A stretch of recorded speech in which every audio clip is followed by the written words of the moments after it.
do versículo 18 até o versículo 23, dentro do capítulo 18. E agora, permitindo o Senhor, eu quero compartilhar com você do versículo 24 até o versículo 28. Eu chamei essa mensagem de círculo virtuoso, né? Talvez você já conheça a expressão círculo vicioso, que é a ideia de uma série de eventos que culminam no mesmo problema, né? E isso é o círculo vicioso. A ideia do círculo virtuoso é uma série de eventos que culmina no crescimento de todos os envolvidos. E esse círculo, então, ele é cheio de virtude e cheio da graça de Deus. Eu quero convidar você a abrir sua Bíblia comigo em Atos capítulo 18, dos versículos 24 até o 28. O texto diz assim, ó: Enquanto isso, um judeu chamado Apolo, natural de Alexandria, chegou a Éfeso. Ele era homem culto e tinha grande conhecimento das Escrituras. Fora instruído no caminho do Senhor e com grande fervor falava e ensinava com exatidão acerca de Jesus, embora conhecesse apenas o batismo de João. Logo começou a falar corajosamente na sinagoga. E quando Priscila e Áquila o ouviram, convidaram-no para ir à sua casa e lhe explicaram com mais exatidão o caminho de Deus. Querendo ele ir a Acaia, os irmãos o encorajaram e escreveram aos discípulos que o recebessem. Ao chegar, ele auxiliou muito os que pela graça haviam crido, pois refutava vigorosamente os judeus em debate público, provando pelas Escrituras que Jesus é o Cristo. Amém. Irmãos, esse texto ele está localizado no momento em que a segunda viagem missionária se encerra, e Lucas então está aqui nos dando um pano de fundo para o início da terceira viagem missionária. Paulo vai ser apresentado aí como aquele que fez essas viagens, claro que com uma equipe sempre com ele, mas a segunda viagem missionária do apóstolo Paulo está se encerrando, e a terceira viagem do missionário do apóstolo Paulo começa no capítulo 19. E esse texto, então, como eu disse, ele faz a conexão entre a segunda e a terceira viagem missionária. Esse texto também fala, de uma forma muito interessante, de um personagem pouco conhecido. Possivelmente a maioria de nós nunca ouviu uma mensagem sobre Apolo. Apolo era um dos discípulos de Jesus e que é nos apresentado aqui nesse texto. Fora esse texto, ele só aparece em dois outros momentos nas Escrituras. Lá em Tito, no capítulo 3, onde Paulo pede que Tito prepare e dê todas as condições para que Apolo siga a sua viagem. E também na primeira carta do apóstolo Paulo aos Coríntios, quando Paulo vai usar o nome de Apolo para dizer que nem Paulo nem Apolo são coisa alguma, apesar de cada um ter o seu trabalho, apesar de cada um ter o seu esforço, é o Senhor quem dá o crescimento, é o Senhor quem produz esse crescimento. E é interessante que ali ele vai citar algumas vezes então Apolo. Bom, vamos dar uma olhadinha nesse texto melhor para a gente conseguir compreender. Quando o texto começa dizendo enquanto isso, enquanto os episódios dos versículos 18 a 23 estão acontecendo. Nos episódios 18 a 23 fala sobre Paulo e sobre o final dessa viagem missionária. No mesmo tempo, nesse interim, entre o que está acontecendo com Paulo aqui no versículo 18 a 23, paralelo a isso acontecem os versículos 24 a 28. Um judeu chamado Apolo, e a ideia aqui é que era um judeu de nascimento, alguém que nasceu judeu, alguém que foi edificado, que foi instruído, que foi educado na cultura judaica, que tinha o nome de Apolo, possivelmente um desdobramento do nome Apolônio. Então, se você não gostar de Apolo para o seu filho, você pode chamá-lo de Apolônio, também fica bonito, Qualquer uma das duas opções servem para você, tá bom? E ele era natural de Alexandria. Alexandria era uma das grandes cidades, a segunda cidade mais importante do Império Romano. Ela ficava no Egito, e no Egito ali é interessante porque haviam muitos judeus morando no Egito. O Egito era muito próximo à região sul de Israel, onde ficava todo o contexto religioso, Jerusalém, a tribo de Judá, né, e também Benjamim, e por isso muitos judeus moravam lá. Haviam 5 bairros principais ali em Alexandria, e desses 5 bairros principais, 2 eram densamente habitados por judeus. Uma das maiores, se não a maior, uma das maiores sinagogas de que se tem notícia, ficava em Alexandria. Então Alexandria, apesar de ser um lugar no Egito, era ao mesmo tempo um lugar onde habitavam muitos judeus. E ele então, que era um judeu, que morava e que habitava em Alexandria, chega a Éfeso. E aqui nós estamos falando de uma outra localidade. Ele chega a Éfeso, e chegando a Éfeso, todo esse texto vai se discorrer. Ele era um homem culto, tinha grande conhecimento das Escrituras, fora instruído no caminho do Senhor, e com grande fervor falava e ensinava com exatidão acerca de Jesus, embora conhecesse apenas o batismo de João. Esse 1 versículo e meio são todas as informações que nós temos sobre Apolo, que falam do seu caráter, que falam de quem ele era, da sua realidade, do seu passado.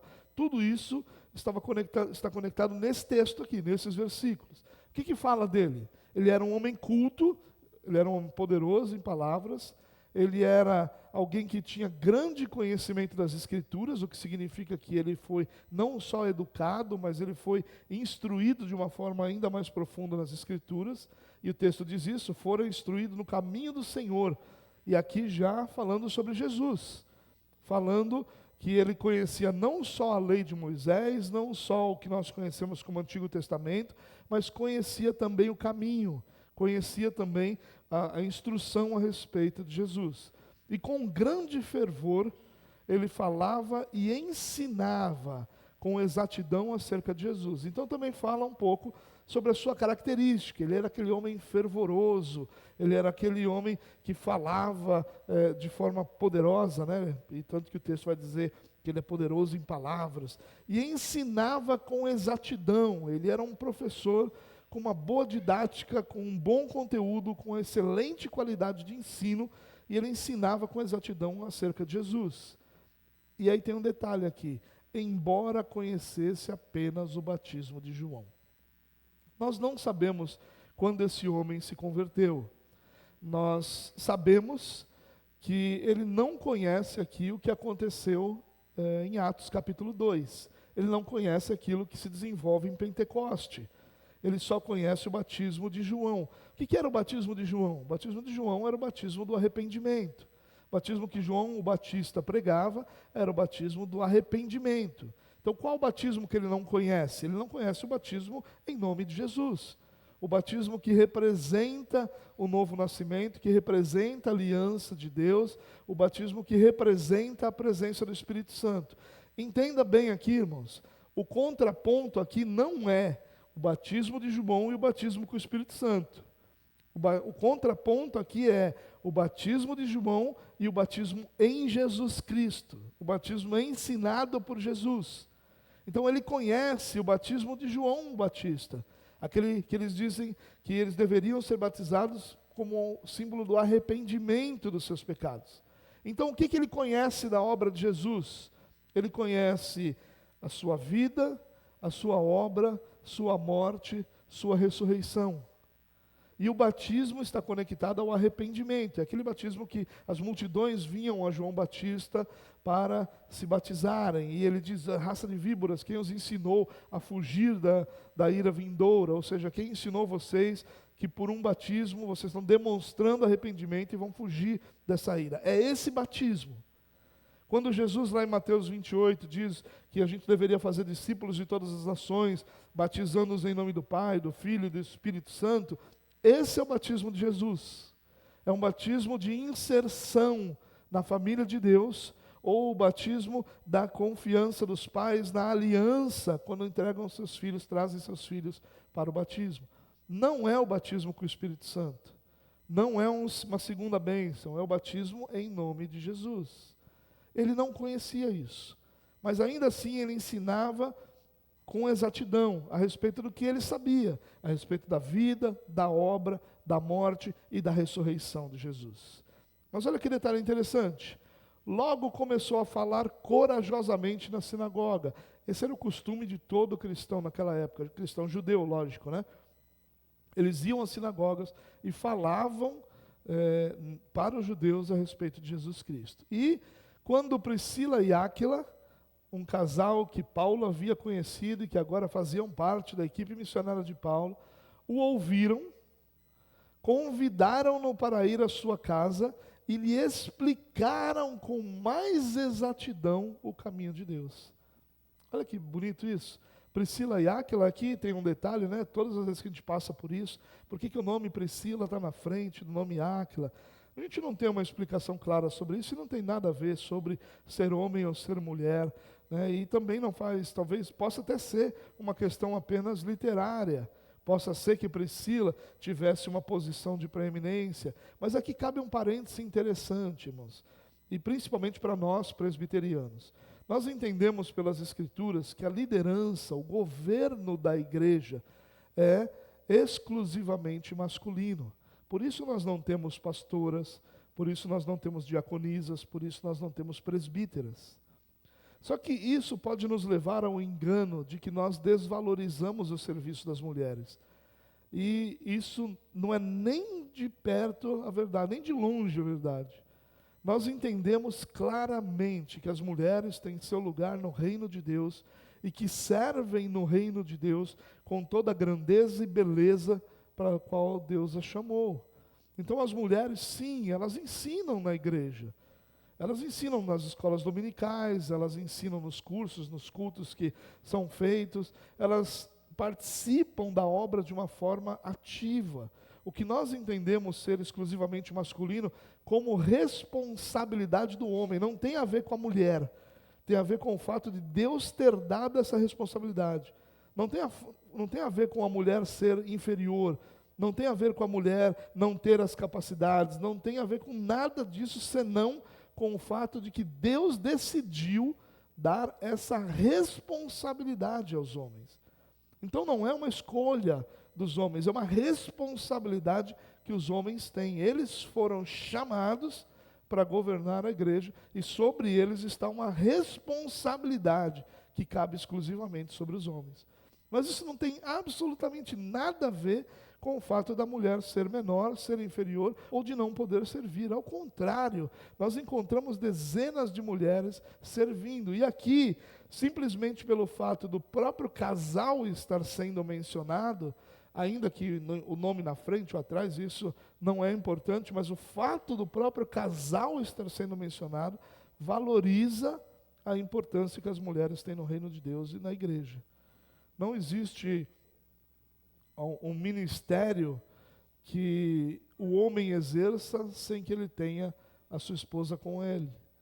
Não existem áreas da igreja que não têm de uma forma ou de outra o apoio, o sustento, o trabalho das irmãs. Então, não confunda uma coisa com outra. Esse é um parênteses que eu quero fazer, que claro que não está nem conectado às aplicações, mas é importante a gente falar sobre isso, porque muitas pessoas entendem de forma errada que nós presbiterianos desvalorizamos as mulheres ou que não as consideramos no reino de Deus, e nada mais longe disso. Nós entendemos que o reino de Deus é edificado por todos os filhos de Deus chamados pelo Senhor. É uma questão de quem tem a responsabilidade e de quem é cobrado pelo Senhor com relação a isso.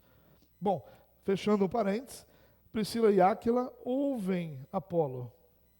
E aí eles percebem que Apolo falava bem, falava do Senhor, confiava no Senhor, cria no Senhor, mas que não sabia toda a verdade, não sabia todo o escopo da fé. Então eles convidam Apolo para irem à sua casa. E chegando lá, eles podem então explicar com mais exatidão. Não esqueçam que Priscila e Áquila estiveram com Paulo em Corinto. e que Paulo, ao fundar a igreja de Corinto, passou ali 18 meses. Então, Priscila e Áquila tiveram muito tempo para aprender com Paulo e com a própria igreja sobre Cristo. E eles explicam para Apolo, e eles ensinam a Apolo. E aí o texto continua dizendo assim, querendo Apolo ir para Acaia, aqui a região de Corinto, tá? Acaia era uma região e Corinto era a capital dessa localidade.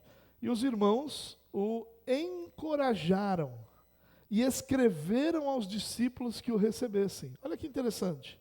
Os irmãos ali de Éfeso encorajam esse homem, encorajam Apolo, vá, seja um missionário. E escrevem cartas para a igreja de Corinto, dizendo, olha, recebam Apolo como se estivessem recebendo a nós mesmos, porque aí está um homem de Deus. E ele então vai.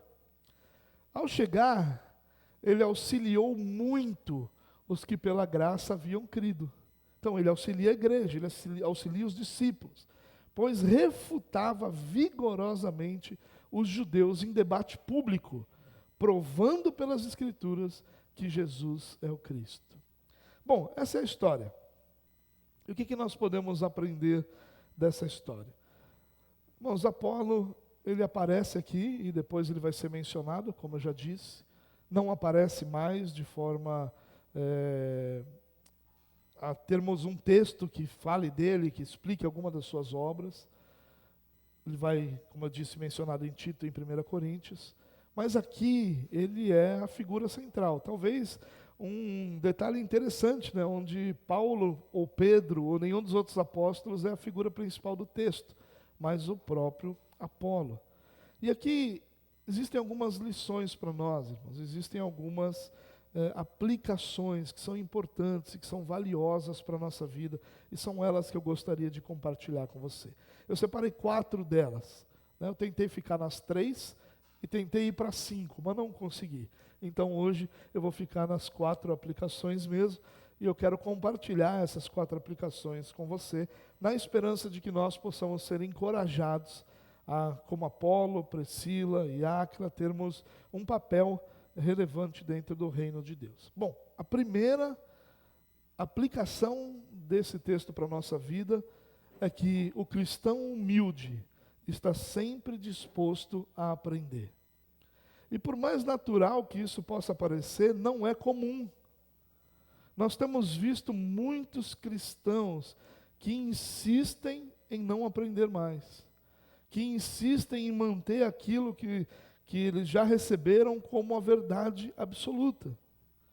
Eu tenho, ao longo desses anos, algumas experiências onde, por exemplo, na área da música, nós, como uma igreja reformada, que buscamos uma letra que tenha um conteúdo exclusivamente bíblico, continuamos lidando com pessoas cuja música que escuta é absolutamente oposta à nossa teologia.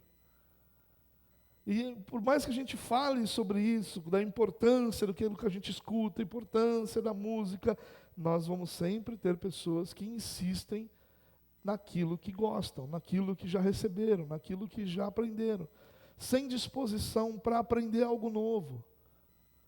Nós encontramos muitas pessoas que pertencem a uma igreja reformada, cujo vocabulário é há 10 anos o mesmo vocabulário que tinham quando pertenciam a uma comunidade não reformada.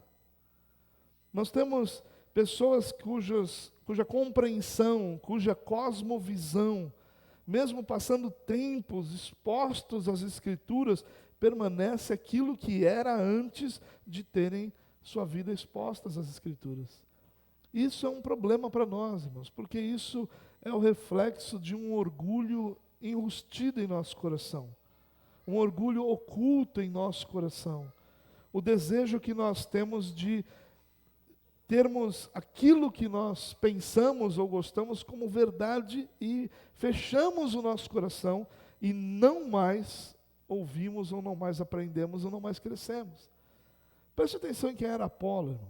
Apolo era um judeu instruído na lei de Moisés, instruído nos caminhos do Senhor, vinha de Alexandria. Alexandria só perdia para Atenas como capital intelectual do mundo. Alexandria tinha uma biblioteca que conta a história com mais de 700 mil volumes.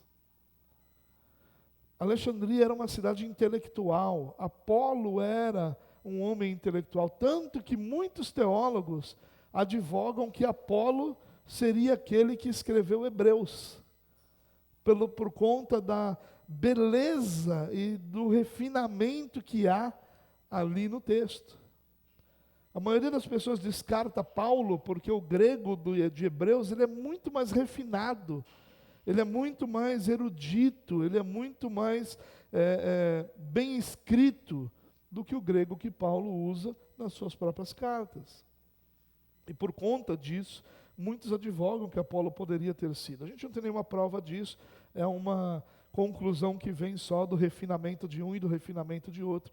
Porém, é um fato importante que Apolo era alguém extremamente capacitado, alguém culto, alguém cuja presença era imponente, ele falava com grandeza, ele expunha todas as suas verdades, todos os seus textos, toda a teologia com grandeza. E ele então é chamado por Priscila e Áquila, dois fazedores de tendas, duas pessoas comuns, para ser por eles instruído. E o que Apolo faz? Apolo ouve, Apolo aprende, Apolo cresce, Apolo aproveita a oportunidade de crescimento. Irmão, o maior tolo é aquele que acredita que não tem mais nada para aprender. O maior tolo é aquele que acredita que já sabe o que precisa saber, porque nenhum de nós sabe plenamente. Todos nós temos muito, mas muito a aprender, e nós aprendemos a cada dia, à medida que nós temos um coração humilde para ouvir outras pessoas.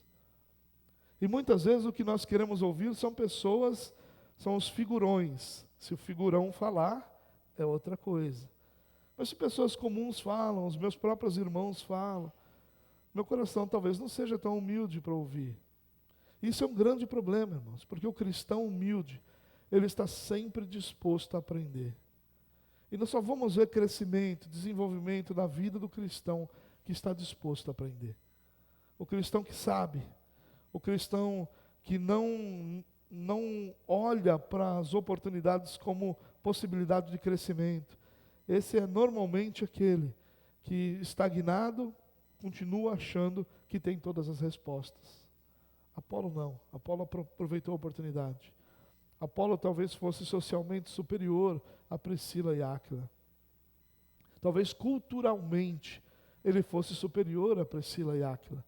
Mas a humildade do coração de Apolo, uma humildade cristã, não era uma humildade, Apolo não tinha falsa humildade de se considerar alguém que não tinha qualidades, ele sabia das suas qualidades, ele sabia da capacidade que ele tinha de apresentar o Evangelho, porém, ele sabia também que ele podia aprender. E ele sai desse encontro sabendo o que até então ele não sabia. O que acontece depois da ressurreição de Jesus? Como é a vida cristã? Apolo não sabia desses detalhes. Apolo sabia de Jesus como o Salvador, e ele apresentava Jesus o Salvador, mas agora ele está capacitado para apresentar Jesus que salva, e para apresentar também a ação do Espírito Santo sobre a vida de cada cristão, moldando, agindo, transformando a vida dos cristãos. Agora a sua mensagem é mais completa, a sua mensagem é melhor, porque ele teve um coração humilde para aprender.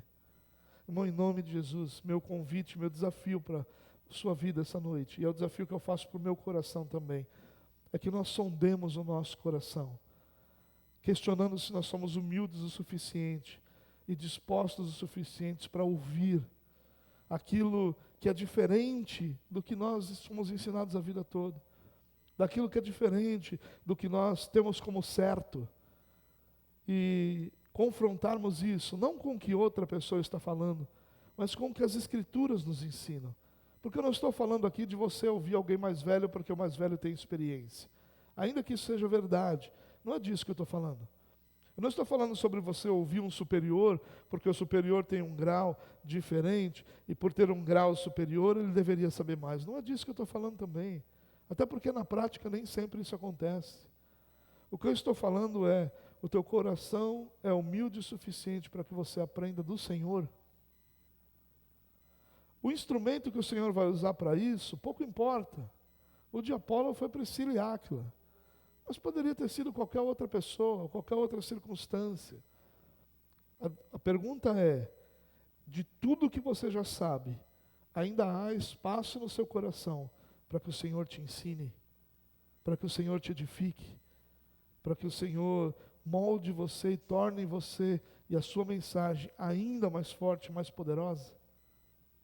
A segunda aplicação que esse texto nos ensina é: o cristão maduro desenvolve pessoas. Priscila e Áquila são os cristãos maduros aqui da história. O cristão que precisava de desenvolvimento era Apolo. Apesar de muitas qualidades, apesar de muito potencial, né, a gente fala tanto disso, o potencial de Apolo era imensurável, era um potencial realmente elevadíssimo. Mas os maduros aqui são Priscila e Áquila. E o que eles fazem? Eles desenvolvem pessoas. Desenvolve pessoa, né? No caso aqui exclusivamente que é Apolo. Eles ouvem a mensagem de Apolo e a postura de Priscila e Áquila não é de menosprezar porque eles não sabem. Não é de zombar de Apolo porque Apolo não tinha todo o conhecimento. Não é de se colocarem numa situação superior, dizendo assim: você é muito bom, tem muito potencial, mas você não tem a experiência que eu tenho, você não sabe o que eu sei, você não viveu o que eu vivi.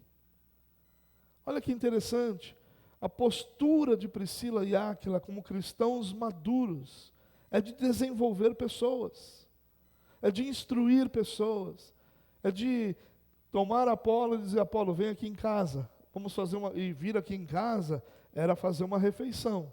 Dentro da cultura judaica não tinha outra opção. Não era só ir lá bater um papo, era ter uma refeição. E eles investiram nisso, investiram em Apolo, investiram tempo em Apolo, instruíram Apolo, se colocaram numa posição desconfortável, porque Apolo poderia ter simplesmente rejeitado tudo aquilo, ignorado todo o esforço e investimento. Mas eles sabiam que, como cristãos maduros, não havia espaço para reter aquilo que eles estavam recebendo do Senhor. Cristão não retém, cristão libera. Cristão é generoso. E não é generoso só com o que tem, é generoso com o que recebeu do Senhor. Um cristão avarento, irmão. E avarento, inclusive, em compartilhar aquilo que o Senhor deu. Eu tenho um amigo que tudo que eu peço para ele, ele fala: eu vou te mandar no WhatsApp. E ele pega o telefone como se fosse fazer, eu nunca recebo aquilo.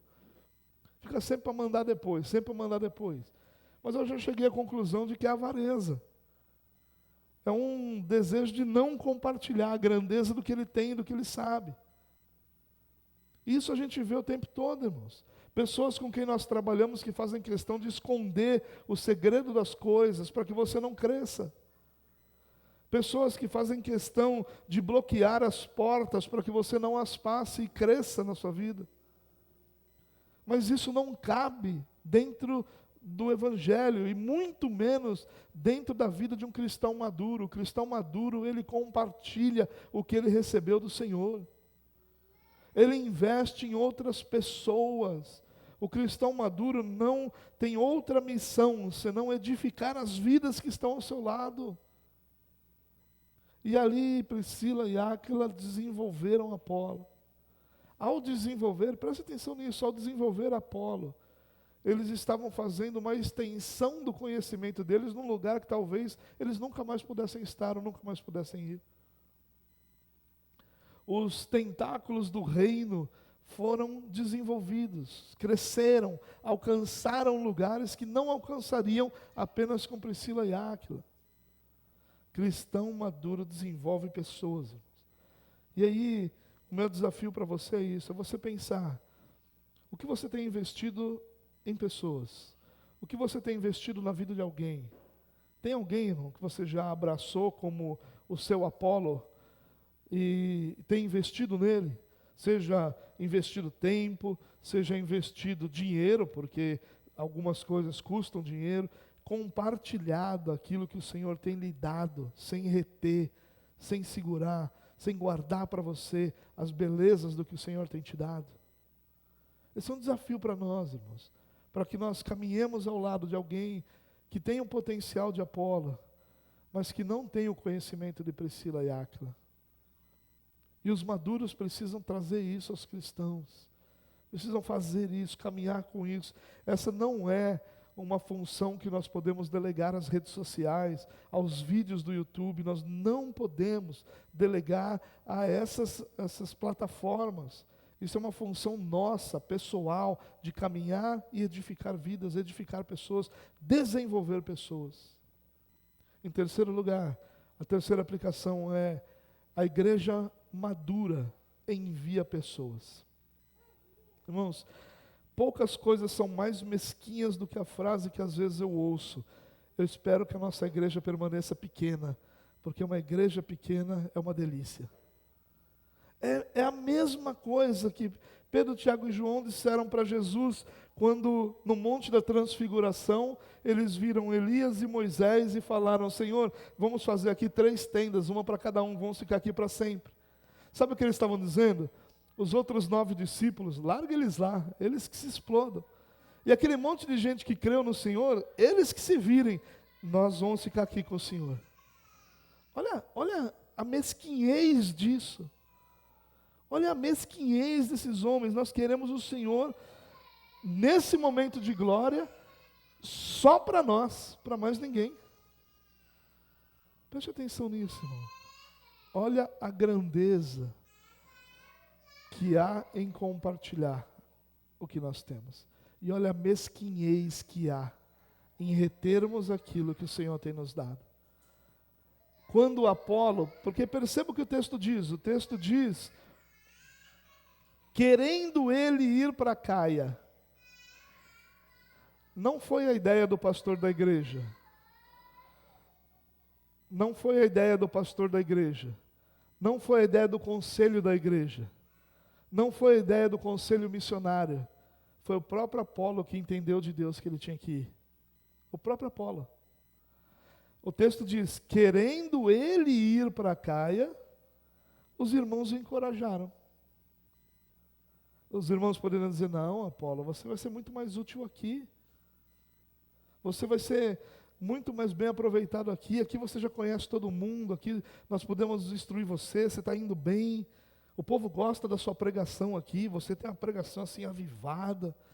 Você tem uma pregação agradável. O povo gosta de você aqui. Você é imponente na sua postura. Não vai não. Não vá não. Fique aqui, sirva aqui. O importante é servir. Se você está servindo, está tudo bem. A igreja não. Querendo ele ir para Caia, os irmãos o encorajaram e facilitaram o caminho. Escreveram cartas para que os irmãos de Corinto e da região pudessem recebê-lo. A Caia era uma província. Como eu disse, a capital era Corinto. E tinha outras cidades ali na província, obviamente. Ele foi encorajado. Deram dele bom testemunho. Ele levou uma carta de recomendação. Igrejas maduras querem enviar. Igrejas maduras querem a expansão. Igrejas maduras querem mais. Eles não querem ser um clube para si, um clube confortável, um clube agradável, um clube onde está todo mundo bem, todo mundo se conhece, todas as famílias se confraternizam e está tudo bem assim, não mexe nesse negócio. Não. Uma igreja madura é uma igreja que envia, é uma igreja missionária, é uma igreja que expande o reino de Deus, é uma igreja que ama que novas coisas aconteçam longe de si. Não é uma igreja centralizadora. Uma igreja centralizadora é uma igreja mesquinha. É uma igreja que não ama, que não é generosa, que não tem disposição em investir na plantação de outras igrejas, no envio de missionários, em nada disso, porque ela está muito ocupada com o seu próprio conforto.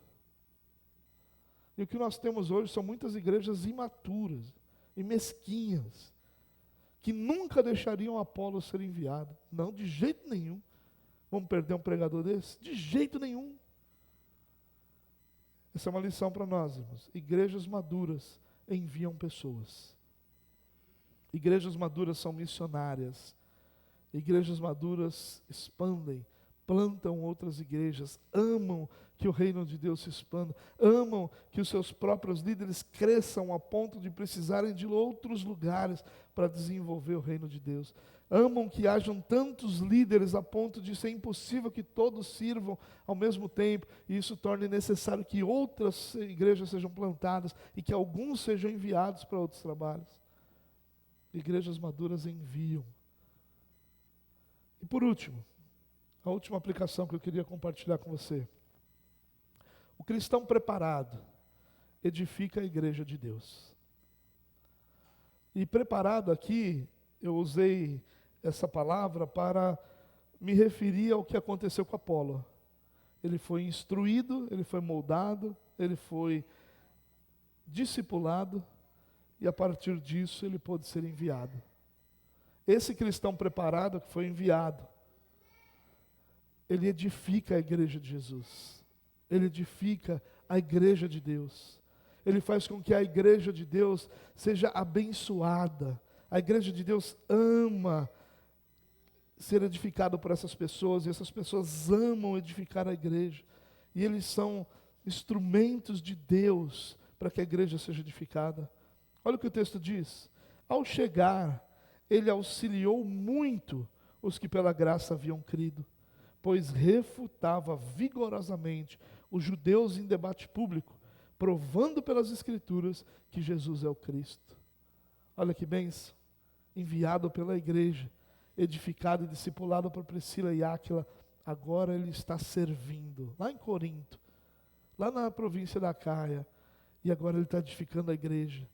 E agora ele está ajudando a igreja a crescer, ajudando a igreja a se defender dos ataques externos, ajudando a teologia a se consolidar, ajudando tudo o que está sendo feito ali em Corinto a se tornar mais firme, mais forte. Olha que bênção que é. Que bênção que é um coração humilde que é ensinado. Agora ele está ensinando, agora ele está abençoando. Há um processo, irmãos, não dá para fugir disso. Não dá para fugir, você precisa aprender, você precisa amadurecer, para que depois você possa ser enviado, para que você possa servir, para que você possa ser bênção. E quando a gente foge desse processo, a gente causa mais problema e confusão do que bênção. Grande parte dos problemas das igrejas são responsabilidade de cristãos imaturos, que não querem passar pelo processo, que não querem aprender, que têm um coração fechado e orgulhoso, não aprendem mais nada, já sabem tudo, e que cobram que a igreja os envie, e quando enviados, eles causam tumulto, causam confusão, causam problemas. Quantas vezes a gente tem visto isso acontecer?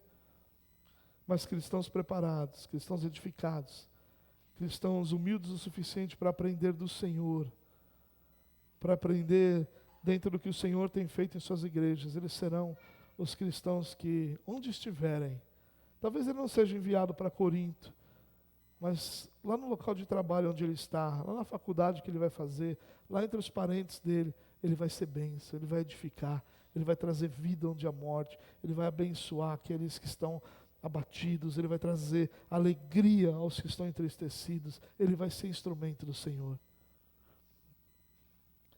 Irmãos, essa passagem nos ensina muito e nos traz um enorme desafio. O desafio de nós, como igreja, não nos sustentarmos apenas no nosso conforto, mas naquilo que é a vontade de Deus. A vontade de Deus é que todos nós sejamos discipulados, cuidados, instruídos. A vontade de Deus é que nós, como igreja madura, sirvamos o reino, enviemos, sejam missionários, sejam novos pastores, sejam seminaristas. A vontade de Deus é que nós preparemos instrumentos de Deus para que ao sair daqui sejam bênção do Senhor. Eu me lembro que o pastor que me discipulou, eu já contei isso aqui algumas vezes, ele dizia para mim assim: Roberto, eu quero que você cresça e desapareça. né? Ele fazia um trocadilho, né? Tinha aquele ditado que é cresce, cresce e aparece, né? Quando a gente não devia falar alguma coisa ou não cabia a nós, alguém dizia: cresça e apareça, rapaz, depois você fala. Ele dizia que eu queria que eu crescesse e desaparecesse. E eu já contei que as primeiras vezes em que eu ouvi isso, isso me magoou, né? Me fez entristecer. Poxa, achei que eu ia ficar o resto da minha vida do lado dele, né? E ele me dizia, e me disse uma vez em que eu falei que não gostava dessa expressão, falava: nós temos que aprender a gostar dela, porque todo cristão maduro envia, toda igreja madura envia.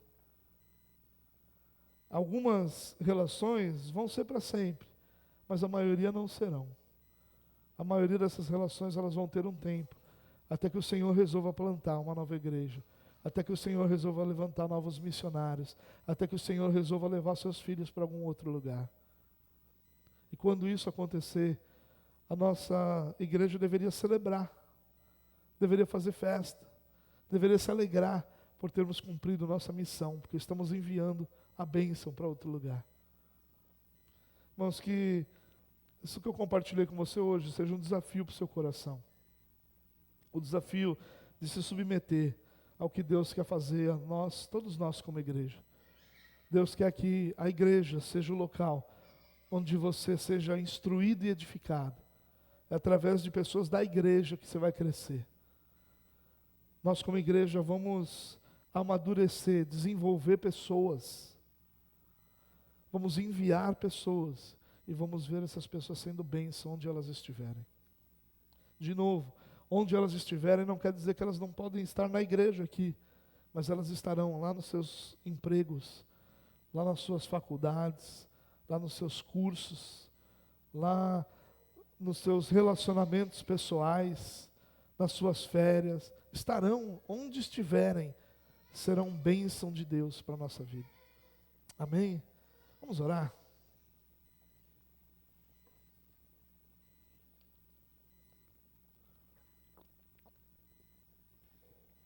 Senhor, que esse desafio que Tua palavra traz a nós possa nos mover, Deus, em direção ao crescimento, em direção a realizar a Tua vontade, em direção a caminhar de acordo com aquilo que o Senhor quer que nós façamos.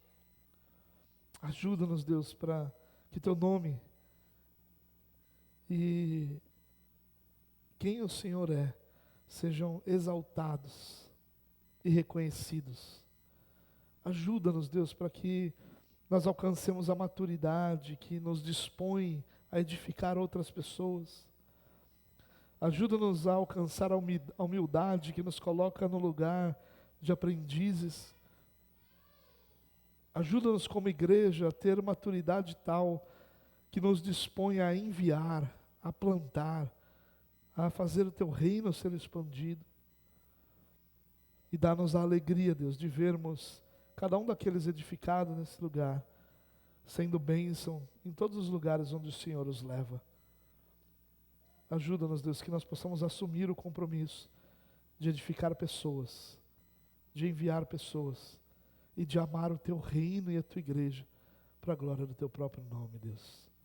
Amém, amém, amém.